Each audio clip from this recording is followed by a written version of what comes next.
जय श्री कृष्ण। आज से अध्याय शुरू होगा चौथा, दिव्य ज्ञान। तो सुनते हैं। श्री भगवान उवाच इमं विवस्त्वे योगं पृथक्त्वानहमयं विवस्वनामन्वे प्राह मनुरिक्ष कवे ब्रवीत।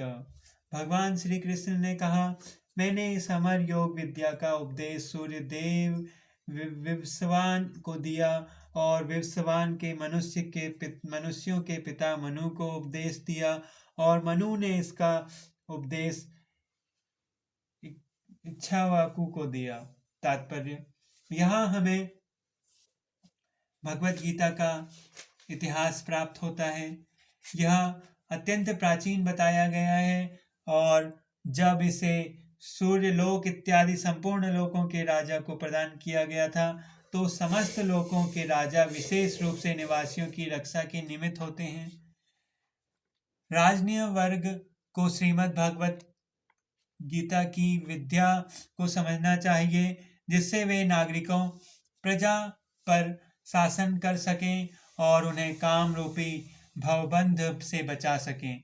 मानव जीवन का उद्देश्य भगवान के साथ अपने शाश्वत संबंध के आध्यात्मिक ज्ञान का विकास है और सारे राज्यों तथा समस्त लोगों के शासनाध्यक्षों को चाहिए कि शिक्षा, संस्कृति तथा भक्ति द्वारा नागरिकों को यह पाठ पढ़ाएं।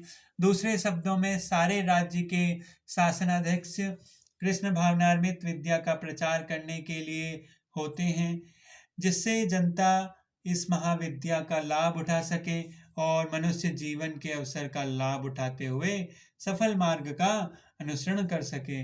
इस मनवंतर में सूर्य देव विवस्वान कहलाते हैं, यानी सूर्य का राजा, जो सौर मंडल के अंतर्गत समस्त ग्रहों लोकों का उद्गम है। ब्रह्म संहिता में तो कहा गया है, यच्च उरेस सविता सकल ग्रहाम राजा समस्त सूर्य मूर्ति से तेजा यस्याज्ञा भ्रमति समृत काल चक्रो गोविंद मादि पुरुषम तमह भजामि। ब्रह्मा जी ने कहा, मैं उन श्री भगवान गोविंद जी की पूजा करता हूँ जो आदि पुरुष हैं और जिनके आदेश से समस्त लोकों का राजा सूर्य प्रभु शक्ति तथा उष्मा धारण करता है। यह सूर्य भगवान के नेत्र तुल्य है और यह उनकी आज्ञा अनुसार अपनी कक्षा को तय करता है। सूर्य सभी लोकों का राजा है तथा सूर्य देव सूर्य ग्रह पर शासन करते हैं, जो उष्मा तथा प्रकाश प्रदान करके अन्य समस्त लोगों को अपने नियंत्रण में रखते हैं। सूर्य कृष्ण के आदेश पर घूमते हैं और भगवान श्री कृष्ण ने विवस्वान को भगवत गीता की विद्या समझाने के लिए अपना पहला शिष्य चुना था। अतः गीता किसी मामूली सांसारिक विद्यार्थी के लिए कोई काल्पनिक भाष्य नहीं है, अपितु ज्ञान का मानक ग्रंथ है जो अनंत काल से चला आ रहा है। महाभारत में हमें गीता का इतिहास इस रूप में प्राप्त होता है।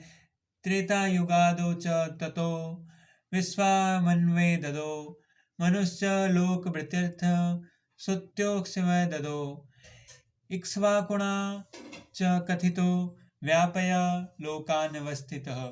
त्रेता युग के आदि में विवस्वान ने परमेश्वर संबंधी इस विज्ञान का उपदेश मनु को दिया और मनुष्य के जनक मनु ने इसे अपने पुत्र इक्ष्वाकु को दिया। इक्ष्वाकु इस पृथ्वी के शासक थे और इस रघुकुल के पूर्वज थे, जिसे मैं भगवान श्री राम ने अवतार लिया। इससे प्रमाणित होता है कि मानव समाज में महाराज इक्ष्वाकु के काल से ही श्रीमद् भागवत गीता विद्यमान थी।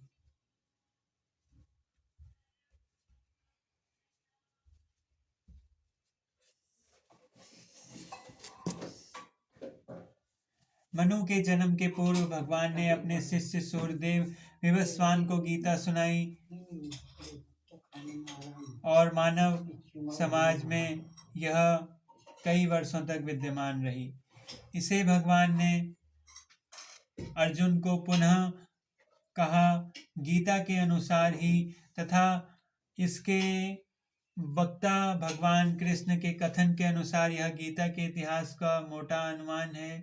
सूर्यदेव विवस्वान को इसलिए गीता सुनाई गई क्योंकि वह क्षत्रिय था और उन समस्त क्षत्रियों का जनक है जो सूर्यवंशी है।